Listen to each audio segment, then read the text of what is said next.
Is this relationship with the money supply and inflation coming back? What are your thoughts on that? I think it's absolutely coming back, and I think that you're starting to see that. The challenge was during the great financial crisis, you had assets that appreciated, and you saw inflation in financial assets, but what you didn't see is a massive increase of money that was provided to individuals. So when we look at M2, this is money in your checking savings, right, and this is money that's readily available to spend. And we know that if we put that increase high, people start to spend that money, and they start to do it a bit frivolously. A good example of that would be if we wanted to buy a television and we just received $11,000 in our account that we don't have to pay back, and the TV's actually at a premium of, let's say, $3,000 instead of $2,500, still going to spend it.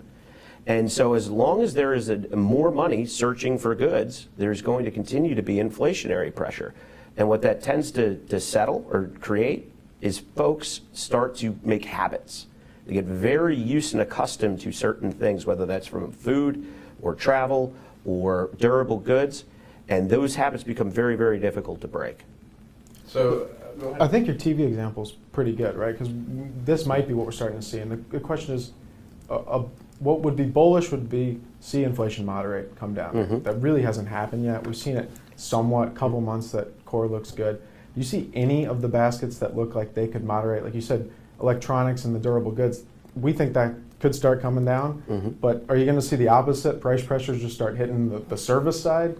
That's a great point. I think you could definitely see it hit the service side. And there's also a big elephant in the room, which is one of your largest consumers in China has been shut down for a lot of this period.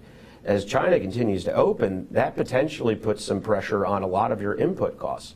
The biggest challenge that we see is that supply issues are perpetual and they're long-term structural problems. If it takes 16 years to get a copper mine going, and copper is essentially in everything, there's no way to have a supply-side response. Price continues to rise. And people are continue to try to chase that. So they're going to ask for more money. They're going to take out stuff on credit cards like we've seen most recently. So we do think that what you'll see small reductions in certain elements of the broad basket of the CPI. But those reductions will be temporary, and it's against what the total trend is, which we expect higher entrenched inflation over the long haul. thank you for watching. Be sure to like the video and press the subscribe button right here so you never miss an update.